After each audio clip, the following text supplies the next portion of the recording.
So my name is Tim Hoven. I am a farmer, believe it or not, from the western edge, or eastern edge of Clearwater County. I think it's all set. From the eastern edge of Clearwater County, I served on municipal council. I'm a former reeve of Clearwater County. And back in 2022, I got involved in provincial politics, was disqualified from running as a candidate for the UCP party for my extreme views. And now I find myself becoming an Alberta independent. So imagine you are in a car heading towards a cliff and you fly off, you're going 100 miles an hour. Does it make any sense at all to slow down? It doesn't. If you're going 100 and you slow down to 60, you're still going off the cliff. Where's my mouse now? See, this is why you should never be late, so you can get your AV ready.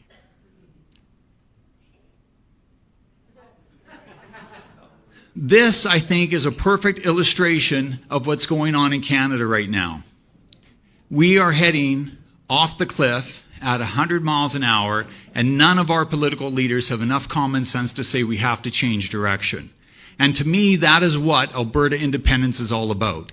It's changing direction so we have a positive future instead of flying off the cliff.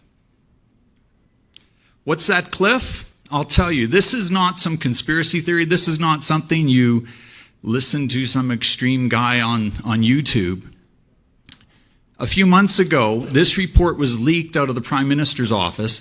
It's all about social mobility. What social mobility is, it's for you. If you work hard, can you improve your life and go from lower class to middle class or from middle class to upper class? So the PMO's office did a report on this. And what they said is by 2040, there is no hope for anyone to improve their lives and to change their social standing. Some of the interesting things in this report is, number one, people are going to start to fish and hunt, not for fun, but because they won't be able to afford food. So literally, the government is saying in 15 years, people might be hunting squirrels in the park to feed themselves.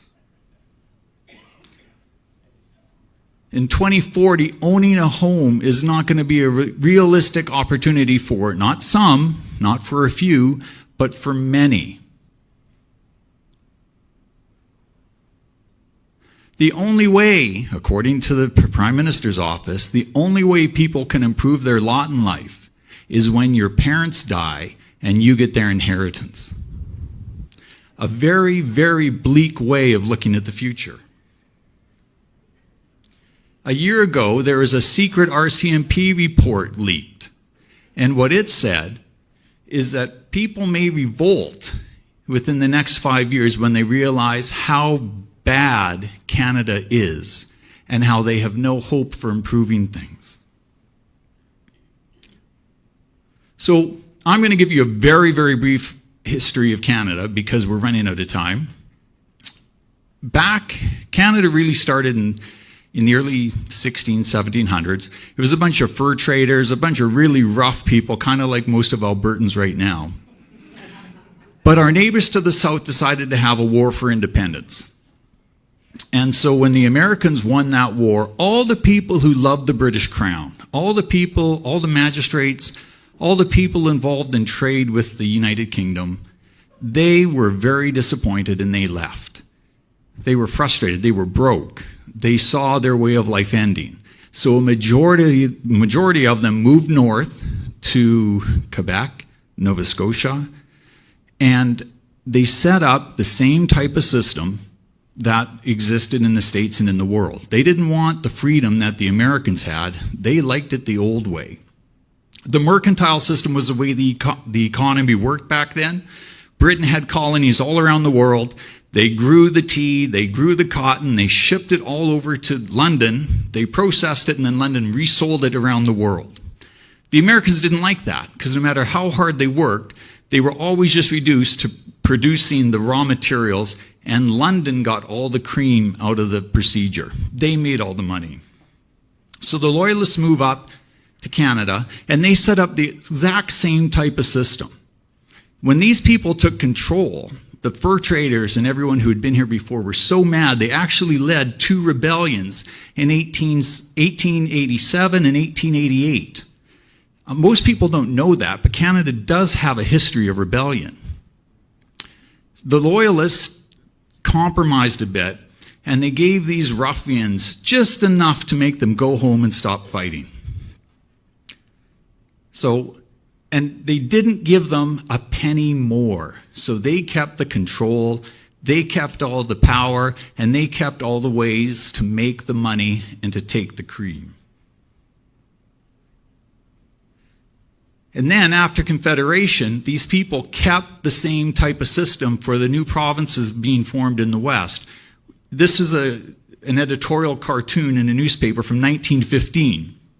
It's got the cows stretching from Alberta back to eastern Canada. Alberta, Saskatchewan, and Manitoba do all the work, and the people in the east just get all the cream.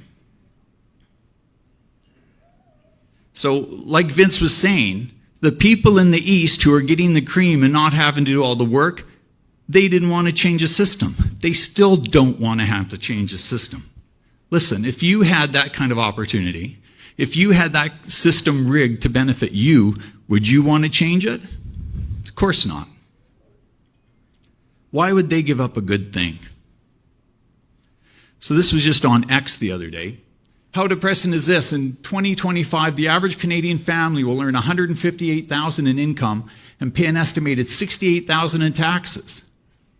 If the average Canadian family had to pay its taxes up front, it would have worked until June 7th to pay the total tax bill imposed on it by all the 3 levels of government. All that money flows to the east, or a lot of that money flows to the east, and then if you look at what happened with the Arrive Can app, they just use that money and distribute it to their friends. There is no way the people who benefit from a corrupt system are going to want to change.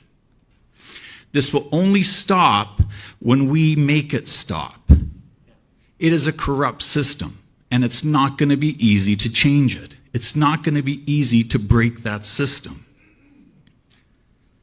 We cannot stay silent when this corruption seeks to cause suffering on so many of us. Too many people choose not to speak, or they choose not to stand up. And that just gives this corrupt organization the ability to keep taking more and more and more. You cannot hide. You cannot stay home and hope that it goes away, because it won't. And if you stay home and don't get involved, they're just going to take a little bit more and a little bit more and a little bit more until you have nothing left. So if you have a chain, I'm a farmer, so I'm going to use a chain example. I'm towing something out, towing a tractor out of the mud. Where is that chain going to break when the tension gets really hard? The weakest link, exactly. So if you take your money, your resources, your time, and you fix the second weakest link, or the third, or the fourth, or the fifth, what's going to happen when there's pressure on that chain? Where's it going to break? Still the weakest link. You've wasted everything trying to fix the wrong thing. And the weakest link right now for Canada is the Constitution and our relationship with the rest of this country. The primary question that you have to answer is, do you want to be free? That's what it comes down to. This is a question you should think about when you shut your eyes as you go to sleep tonight. This should be the question you talk with your children and grandchildren. Do you want to be free? And I can promise you this, in about 30 or 40 years, your grandchildren are going to be asking you, what did you do, Grandpa? What did you do, Grandma, when Alberta had the opportunity to be free? Were you out there fighting for it, or were you sitting at home waiting for the next Netflix series to come on, or staying home and watching the Oilers game?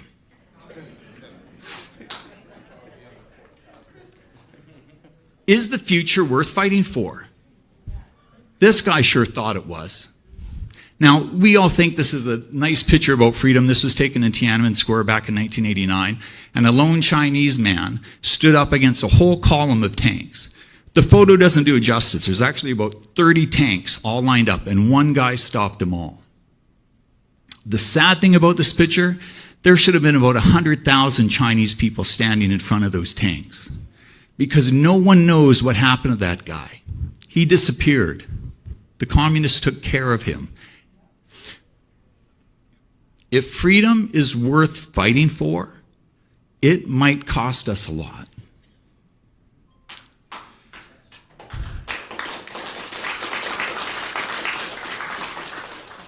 There are many competing visions for the future of the world right now. We have the UN Sustainable Goals, we have the WEF, we have MAGA to the south of us, we've got the Fabians, we've got everyone all fighting for control of the world. We've got the Chinese communists doing the same thing. And they're all working for their agenda.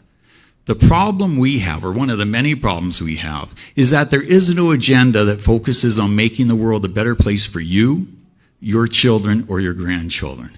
It's all some centralized power that wants to use you like I grow cattle on my farm. You're just going to be a tax slave. We need to unite behind a vision for a better province, a better nation, and then work like we've never worked before to make that come alive. The most nefarious thing that all these groups are doing, and we can look at Mr. Carney right now in our Liberal government in Ottawa, they're spreading hopelessness right now. They're trying to make everyone in this room feel like you have no power, you have no authority, and most of all, you have no hope to make your world better. Because if you have no hope, there is no reason to fight. They are selling and promoting hopelessness to everyone. And that's a pretty bleak world for us to live in. The phoenix is a mythological story from ancient Egypt. And what it is the phoenix bird was a beautiful, glorious bird. And when it could see that the cycle was changing, that things were going to start to collapse, it made a beautiful nest, bedded down in the nest, and then burst into flames. And the fire consumed it consumed the nest, it destroyed everything. And I think that is exactly where we are as a province right now. If you look at the price of houses, the price of food, the corruption in the UCP party, the criminal justice system, apparently there is a guy in BC who had a modest amount of child porn on his computer, and that's okay apparently because it was released without bail. The whole system is broken. Everything is in ashes. In fact, the one good thing going on right now is that Albertans are waking up and they're showing up to meetings like this all across the province because they want to rise out of those ashes. The only problem is to rise like the phoenix, first you're going to have to burn. And we are in a pretty sad state. And we have to be willing to risk everything to make this better future happen. We've got Tamara, we've got Chris, who are involved with the Freedom Convoy, and those people paid a lot. They burned. So the question for you is, what are you willing to risk to make this a reality? At what point is it going to be too much for you and make you stop? There is no rebirth without dying first. The Premier of Quebec a few weeks ago was saying how Alberta has no culture. It's just an oil derrick. I disagree 100%. We are a transformed people. I think back to the type of person I was back in 2015, only 10 years ago. And to be honest, I'm a little embarrassed. I was naive. I thought everything was great. Just show up once every 4 years, vote, and everything will be fine.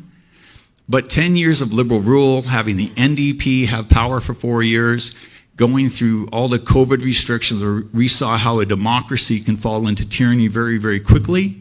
It transformed us into something better, something more powerful, and I think finally it transformed us into realizing that we do not want to be slaves to this institutional system.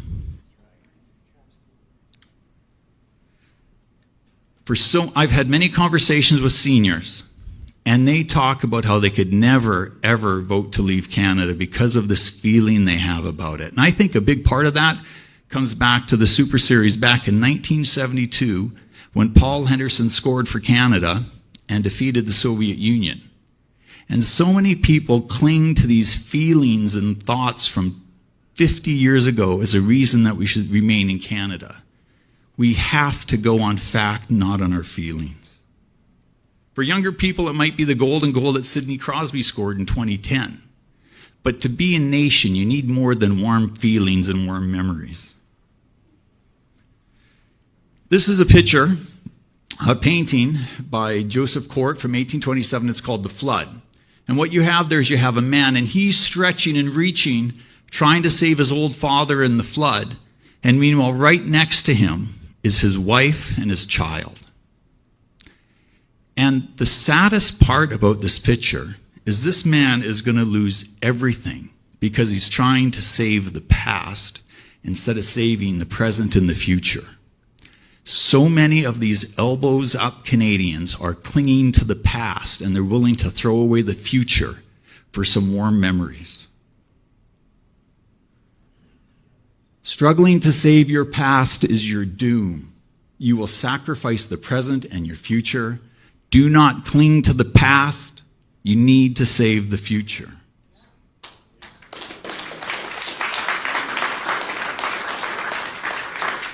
You can choose courage or you can choose comfort, but you can't choose both. And there are many people who are comfortable with the way things are, even though they're paying $90 for 2 T-bone steaks in the grocery store. We have to get out of our comfort and into courage so we can make change happen. No amount of feeling sorry for yourself or the situation you happen to find yourself in is going to fix it. The only thing that matters now is action. That means you all have to do something, not just the 5 speakers here tonight, because 5 people in front of a column of tanks isn't going to last very long. It's going to be 1.5 million people voting yes in the referendum to make it happen.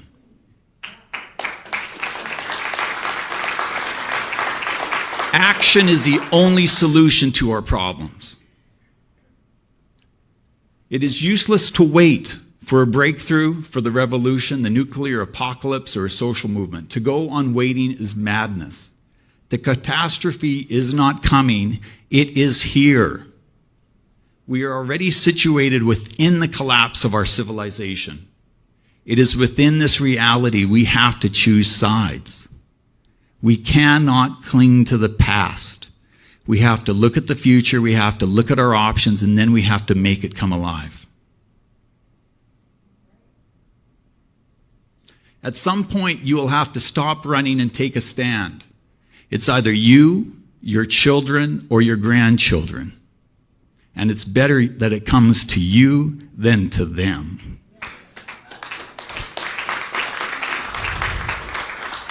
I have 8 children. I have 3 grandchildren. And I look at the bleak future that our governments are giving to them, and that is what drives me to action every day. I've got 2 sick parents. My wife's got sick parents. I'm trying to run a farm. But over these next 18 months before the referendum, this is the most important thing I can spend my time on. I have to be involved with fixing this weak link where we find ourselves. Because Danielle Smith told Carney, I want these 9 things to help the oil and gas industry to improve the province's revenues. That's not going to fix anything. Might increase government coffers a little bit. But the same problems we had 50 years ago that we have now are still going to be here in 50 years unless good people like you stand up and say, it is enough. We have to change.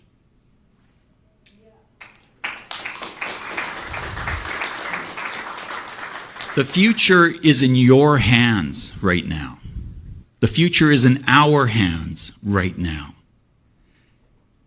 And we have to act like it.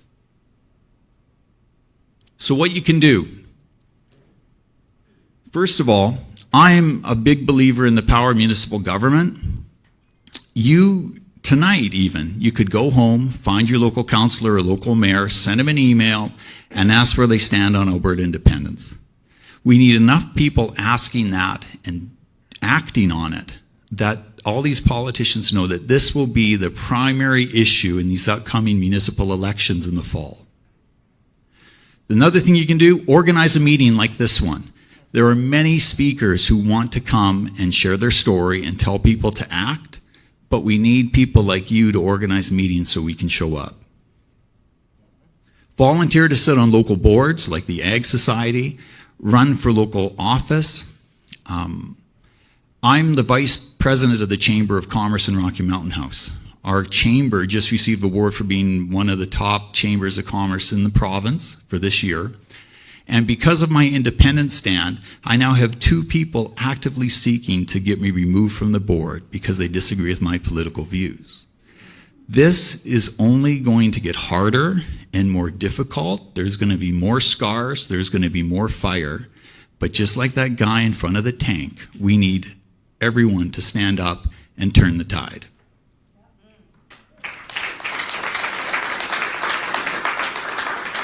You need to find and connect with other independent-minded people.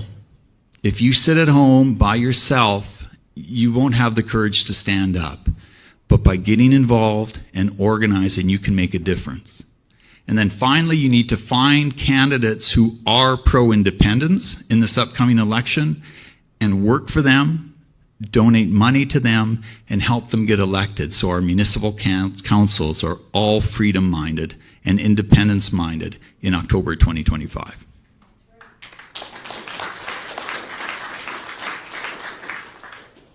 This province is ours.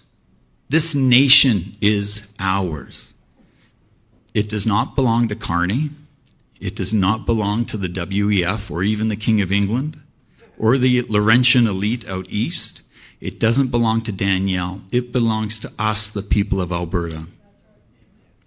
We have to remember that there are more of us who want better lives for our children than people who don't want that. They may not know they're pro-independence, but everyone is pro-family. Everyone is pro-children and grandchildren.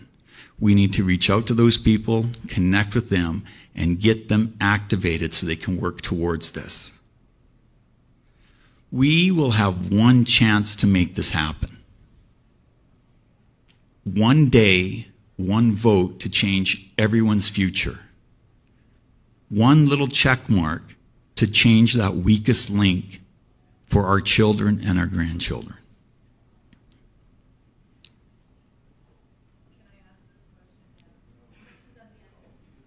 So if you'd like to reach out, I've got a Substack at timhoven.com.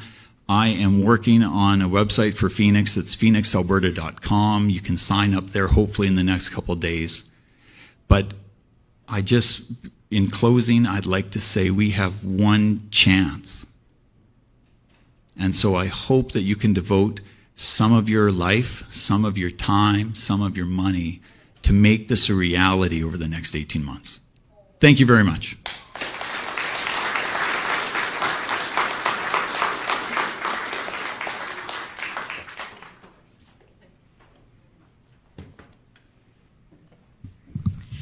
Thank you so much, Tim.